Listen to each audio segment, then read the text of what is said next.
Friends, बरेच जण आहेत ना नवरात्रात अष्टमी किंवा नवमीला आहे ना कडाकण्यांचा नैवेद्य दाखवतात किंवा काही जण ना कडाकण्यांची माळ करून सुद्धा देवीला वाहतात. तर इथे आपण आहे ना अगदी अर्ध्या तासात आहे ना कडाकण्या करणार आहोत.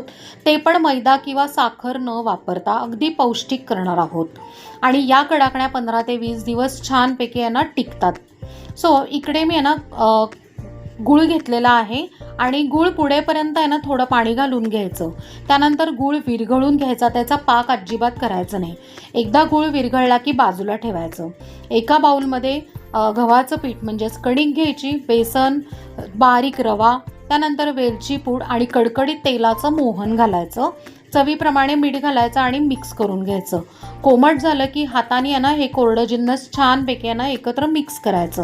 म्हणजे गव्हाच्या कणाला प्रत्येक कणाला आहे ना मोहन लागेल आणि आपल्या ज्या कडाकण्या आहेत त्या खुसखुशीत हलक्या फुलक्या होतात यासाठी. त्यानंतर गुळाचं पाणीसुद्धा तोपर्यंत गार होतं. ते जे पाणी आहे ते वापरून आपण ह्याची कणिक भिजवणार आहोत. तर ती अगदी मीडियम अशी भिजवायची. ती भिजवून झाली की झाकण ठेवून मुरायला ठेवायची एक 15 ते 20 मिनटं. 15-20 मिनटानंतर काय करायचं की परत एकदा मळून घ्यायचं. म्हणजे कणिक आपली थोडीशी छान सॉफ्ट होते. अगदी छोटे छोटे पेढ्याच्या आकारापेक्षाही छोटे गोळे करायचे आणि कडाकण्या एकदम पातळ अशा लाटून घ्यायच्या.